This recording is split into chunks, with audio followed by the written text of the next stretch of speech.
వికారాబాద్ జిల్లా పరిగి ప్రాంతంలోని రైతులతో కలిసి తెలంగాణ జాగృతి అధ్యక్షురాలు కవిత భారీ ధర్నాకు దిగారు.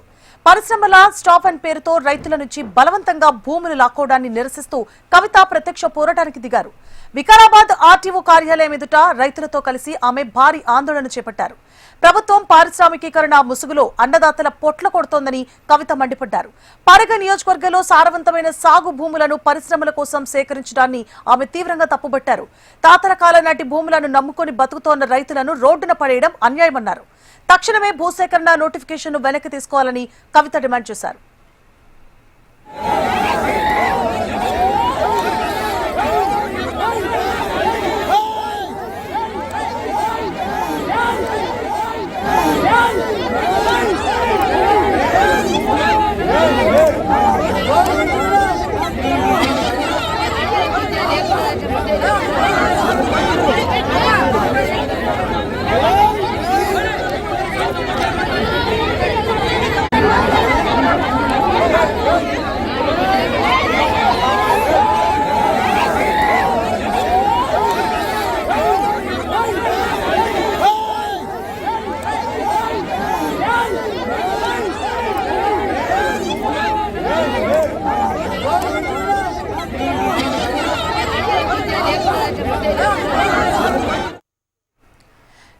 వికారాబాద్ జిల్లా పరిగి ప్రాంతంలోని రైతులతో కలిసి తెలంగాణ జాగృతి అధ్యక్షురాలు కవిత భారీ ధర్నాకు దిగారు. పరిశ్రమల స్థాపన పేరుతో రైతుల నుంచి బలవంతంగా భూములు లాక్కోవడాన్ని నిరసిస్తూ కవిత ప్రత్యక్ష పోరాటానికి దిగారు. ఇదే అంశానికి సంబంధించి పూర్తి డీటెయిల్స్ ని మా తెలంగాణ ఇన్పుట్ ఎడిటర్ రమణ అందిస్తారు. రమణ,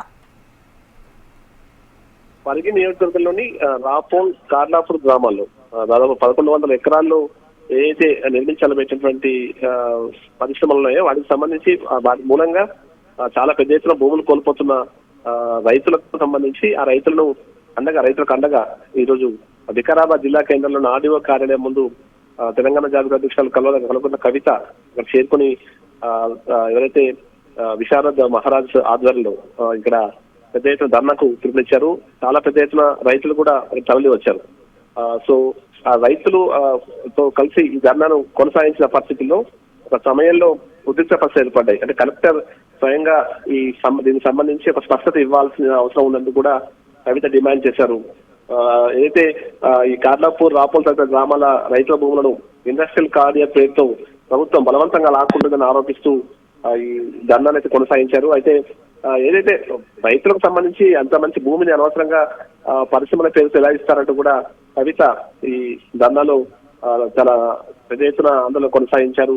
ఆమెకు మద్దతుగా రైతులు కూడా చాలా పెద్ద సంఖ్యలో చేరుకోవడంతో ఈ ఎన్టీఆర్ చౌరస్తాలో చాలా భారీగా ట్రాఫిక్ జామ్ ఏర్పడింది. ఒక సమయంలో ఉద్రిక్త పరిస్థితులు ఏర్పడ్డాయి.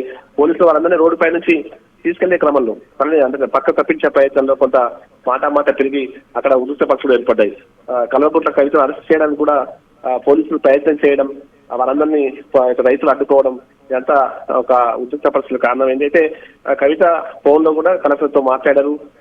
ఖచ్చితంగా ప్రభుత్వం ఈ నిర్ణయాన్ని వెనక్కి తీసుకునేంత వరకు కూడా తమ ఆందోళన కొనసాగిస్తామంటూ కూడా మరి అక్కడ చేరుకుని ప్రభుత్వం వ్యతిరేక నినాదాలు చేయడం జరిగింది.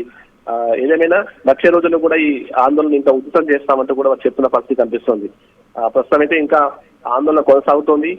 ప్రభుత్వం నుంచి పూర్తి దీనికి సంబంధించి స్పష్టమైనటువంటి ఒక నిర్ణయం వెలువడితే తప్ప ఇక్కడి నుంచి తాము ఆందోళన విరమించేది అని కూడా స్పష్టం చేసిన పరిస్థితి కనిపిస్తుంది.